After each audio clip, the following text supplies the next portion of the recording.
everybody. This is Chocolate AMUN-RA. And I'm back.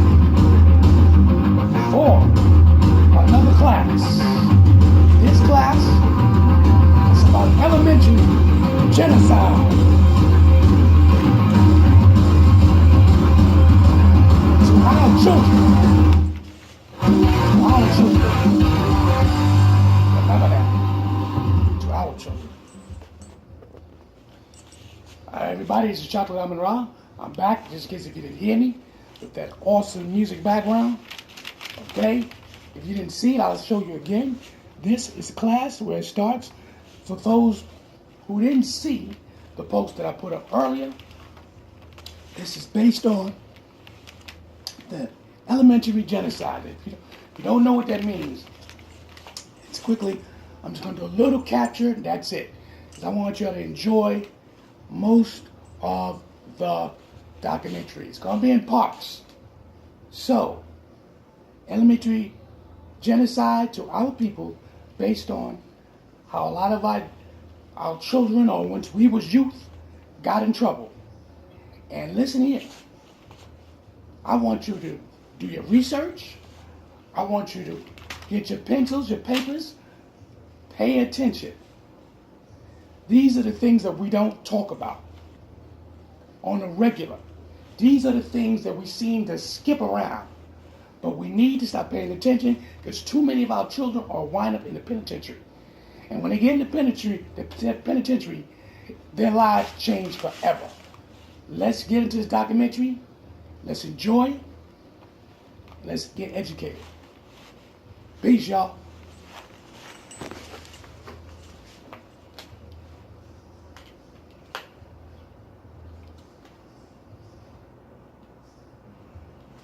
My name is Raheem Shabazz, award-winning filmmaker and journalist. My documentary is called Elementary Genocide, a subject matter that is near and dear to my heart, that I personally could attest to from personal experience. I, like many of my peers, ended up on the wrong side of the law, but education gave me a new definition of life and showed me that the unimaginable can be reality. Today I'm a successful journalist and award-winning filmmaker. And there's no reason why any American child on their first day of school shouldn't have that same excitement and that same opportunity. No one needs to tell me about the importance of education because I wouldn't be where I am today without it. Every child should have that same opportunity. There's no child whose opportunity should be stunted because of failing schools. America is a capitalist society. Anything that drives a profit. As long as prisons are big business. America is down with it.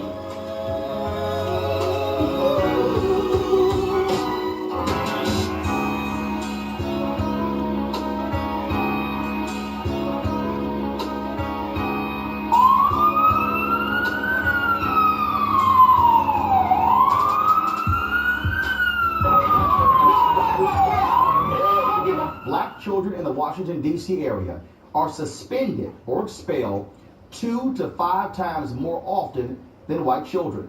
It's a national trend that needs to be addressed. And even with education, there's no jobs. You don't have a choice but to do some dumb shit. The best days in the United States are behind us. You know, they undereducate you. After that, they underemploy you, even under the president that looks like you. Indicators are telling us that it's headed downhill. You're a walking, talking uranium for these people. You're a stick of gold with mouth and eyes and ears. Most states in America look at the reading level of black boys at the conclusion of elementary school, which is normally 4th or 5th grade, to predict how many new prison cells they'll need in the next decade. Statistically, if a black boy cannot read by the time he finishes the 5th grade, there's a 75% chance that he will be a criminal by the age of 25. It is the relationship between miseducation and criminology. Everything that we aspire to be, everything that conspires against us, typically they meet on it. And they have to discuss it and plan accordingly how they're going to dupe the masses. Do I believe that people got together and met and decided to base funding for prisons on 4th and 5th grade reading levels? I don't know. On one hand, I don't tend to buy into a lot of conspiracy theories. I think that sometimes we want to believe that the white man is conspiring to keep us down when sometimes we're choosing to keep ourselves down. At the same time, we have documented history of situations where the white man has tried to keep us down. If you go back and you look at COINTELPRO, there's very clear evidence that says that with Malcolm and Martin emerging and the Black Panthers emerging, there was a fear among white America that black people might actually realize the power that they have, especially when we arm ourselves and we educate ourselves. And after that, we had the crack cocaine epidemic where drugs were allowed right into our communities. Many of our leaders were killed, and now you literally see the breakdown and the destruction of the black family as a result of what's happened with drugs and the war on drugs and mass incarceration and all that. So you can't say that with any certainty that there isn't somebody who has conspired to oppress the black community or to at least exploit the black community. I've heard the statistic for each child that who's in 4th grade who's not reading on level, instead of preparing a desk for them at the university, they prepare a prison cell for them. And I would say my view of that is, I don't know if there's like, some men in suits in a room, planning these things out and looking at these calculations. I'm not one to speculate about that, but I think what we do know, we have in place an economic system that exists where if it's a profitable industry, then that's going to take precedent over human life. I believe that if a group of people have not sat down and formally decided we're going to do this, at some point a group of people realize that these numbers corroborate one another, they coincide, they form a line from A to B, and if they've done nothing to interrupt that or stop that, that still is a conspiracy proven true. They've done studies where they found that 70 to 80% of people that are incarcerated are at different levels of illiteracy. So there you know that if you're illiterate in 3rd or 4th grade, then it's very likely that you'll be in prison. So you mean to tell me that people that decided on where to build a prison or how to build a prison or when to build a prison didn't look at the research? They had to look at something. So, of course, I mean, if I was trying to make millions of dollars off private prisons, I would be looking at, oh yeah, we're gonna have a lot of prisoners this year because nobody can read. I don't necessarily know if their hatred of black people is greater than their love for money. I think that if they could make money without destroying black people, they would probably try to do that. But the fact is that prisons have become a very convenient way for the powers that be to get wealthy while letting us pay the bill, so to speak. So do I believe that it happened? I don't know. But do I put it past them? Absolutely not. People invest a lot of time in conspiracy theories, but I just break it down to general common sense. When you look at instances like New York stop and frisk, when you look at instances like Troy Davis, Trayvon Martin case, which has ignited everyone across the world, you know that racism is alive and well in America. Even though race is a social construction, it has very real implications. I mean, we're not getting any shout outs for arguments, thank you cards.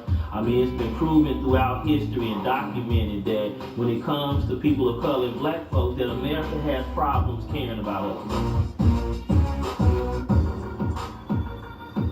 When you look at, states that are basing their prison budgets on test scores of the 4th and 5th graders, it goes to show you that it's not only racism because of the fact that when you look at the prisons, it's the majority of us that it's there. So, you can definitely say that it's racism. Well, I think the allocation of funds based off the failure rate is what is wrong with the United States. There seems to be an inherent understanding that they anticipate that certain segments of the population will not perform. America basically is brown, black, and undereducated. We know that 80% of dropouts end up in prison, and that if 40% of that 8% of African Americans, yet they make up only 13% of the population, then there has to be some type of planned outcome for those individuals, which is in most cases serving the needs of these states through the penal system. It's not by accident that you have these large numbers in terms of failure rates. When we look at reading comprehension scores from Texas to Wisconsin, we see that if we look at the 4th grade reading level, that more than 50% of African American males in particular do not meet the standard criteria to be competent in reading. I'm not going to even get into mathematics. So there has to be something behind this other than the fact that they are preoccupied with seeing people of color occupy the prison and penal systems. I had heard from a professor in college that if you can't read by the 4th or 5th grade, then you're destined for prison. But I mean, to me, personally, I mean, if you can't read a lot early, you're destined for prison a lot early. They've done studies where they've shown that by 3rd grade, young black males are really saying, I don't really identify with school anymore. If you want to make sure black men become criminals, then you must systematically miseducate them, not in 4th grade, not in 2nd grade, but beginning in preschool. In fact, many of us realize that the black boy has been miseducated by the time he reaches the 4th grade. So as a result, many of us erroneously believe that the miseducation starts in the 4th grade. I argue the opposite. The miseducation begins the first day a black boy sets foot into a preschool or a kindergarten classroom. For example, right now as we speak, less than half of all the black boys in the United States of America can read on grade level who are in the 4th grade. Right now.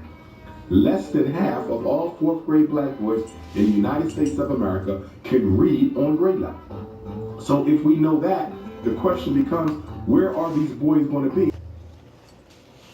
All right, y'all, this is part 1 of preschool genocide, but I only got a few seconds, and then I'm going to clip that off and get you to part 2. Now, remember I told you, educate yourself. The things that you will see here, I know it's going to blow your mind. The things that you hear here and see here in this documentary, a lot of you do not know it exists, but it does. Okay? Remember, we are miseducated, clearly miseducated. I am Chocolate AMUN-RA. See me in part 2.